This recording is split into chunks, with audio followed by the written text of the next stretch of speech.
while I'm waiting for my wife to show up, and I'm not mad at her or anything. In fact, this is a great opportunity to make this recording.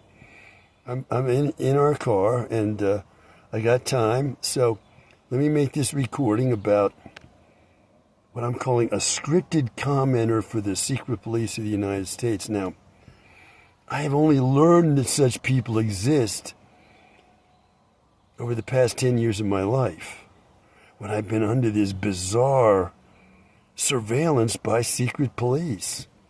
I'm assuming the United States, there's so many of them, they're not Russians. They're not like 100 Russians following me down the highways and doing everything else, walking by my house with a dog and so on, right when I come out the door and all this stuff. No, they're not doing, it's not Russians, it's not Asians. Of course, I can't see who's driving these cars, but it's not going to be 100 or 1,000 Asians. It's not.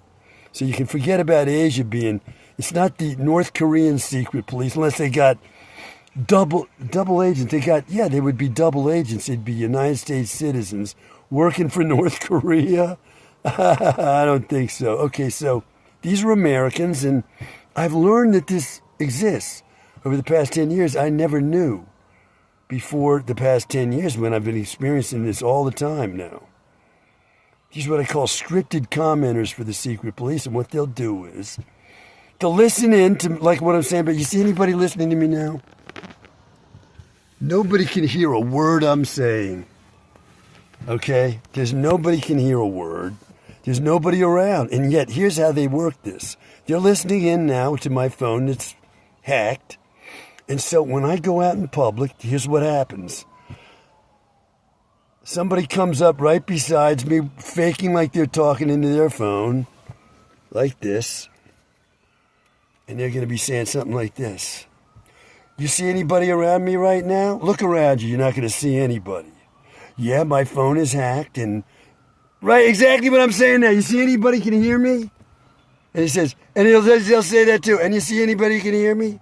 Yeah, there's people in the mall, but when this happened, Joey, or whoever they're faking that you're talking to, this is what happens. And is this disturbing? You're an innocent person like me. You've done nothing wrong, and you're being followed around and shown that, maybe you were talking about something else personal in your private space, and you don't want it repeated like that. Somebody's doing that to you in public all the time. Well, I call these scripted commenters. This is harassment by the secret police of the United States. I'm going to come right out and say it. Now I'm going to be arrested for making false accusations. Okay, let's say the secret police. Is that enough to get you arrested in the United States for your free speech? Let's say suspected secret police.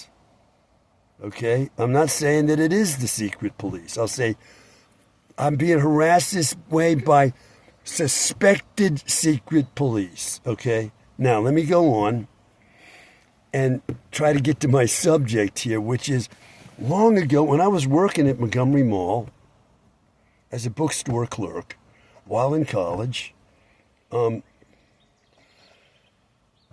read a biography of Frank Sinatra.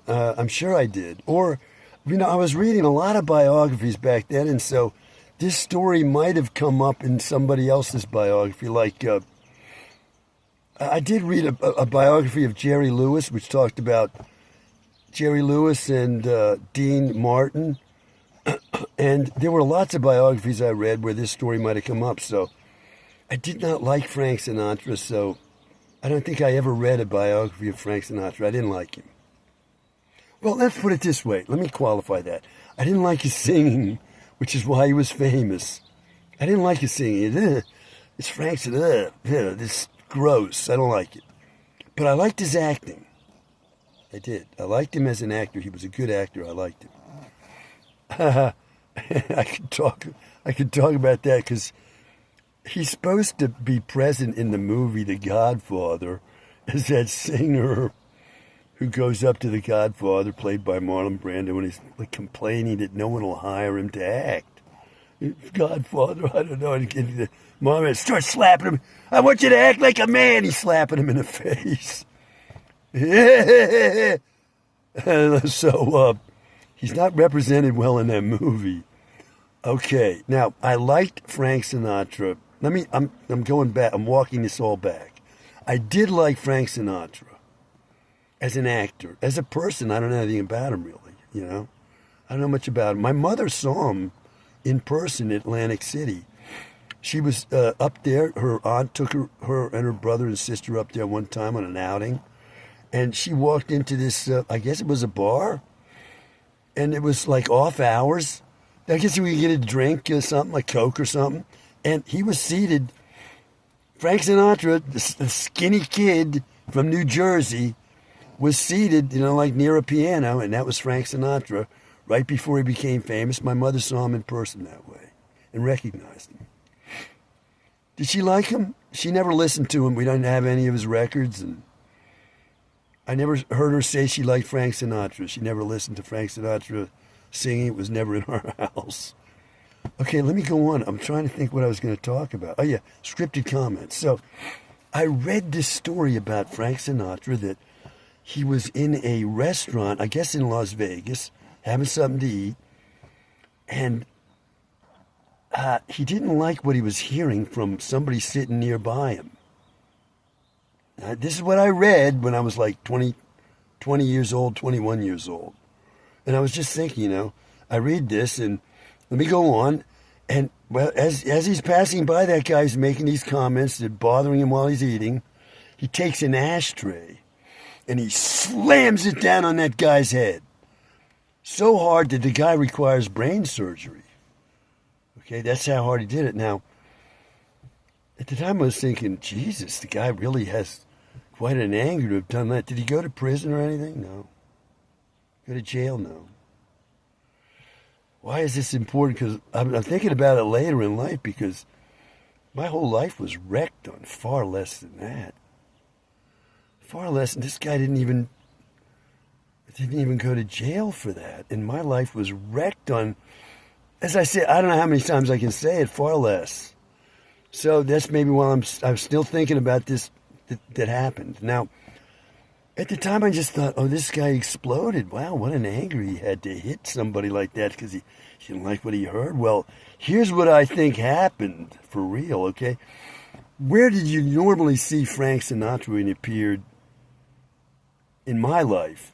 But the only time I ever saw pictures of Frank Sinatra was when he appeared in like Time or Life magazine. He was two magazines my parents subscribed to, came to our house.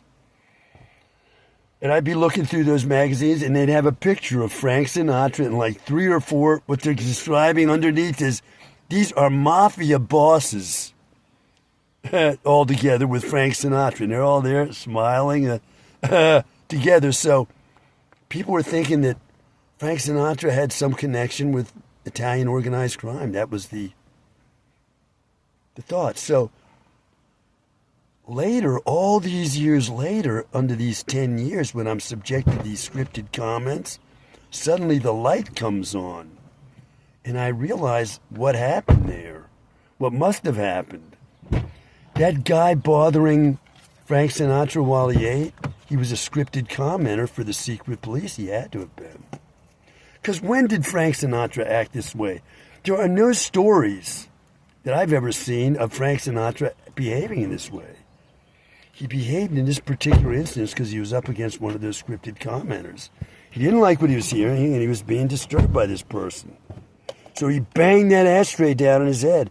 I got to say, I felt that angry. I wouldn't dare do that, but I've been that upset. So I understand what happened now. That was a scripted commenter that got his head bashed in. Do I feel sorry for him? Well, I feel sorry for anybody who gets hurt. Yes, but I understand what happened now in a way that I never understood before. I understand it now. So for you folks who have never experienced this, let's hope you never do, because if you're somebody like me, you're just an ordinary person who doesn't commit crimes, doesn't want to commit crimes, never committed a crime, and you're subjected to this kind of thing for 10 years and it's life-threatening, well, you can make your conclusions from that. That's all from me for now. Bye for now.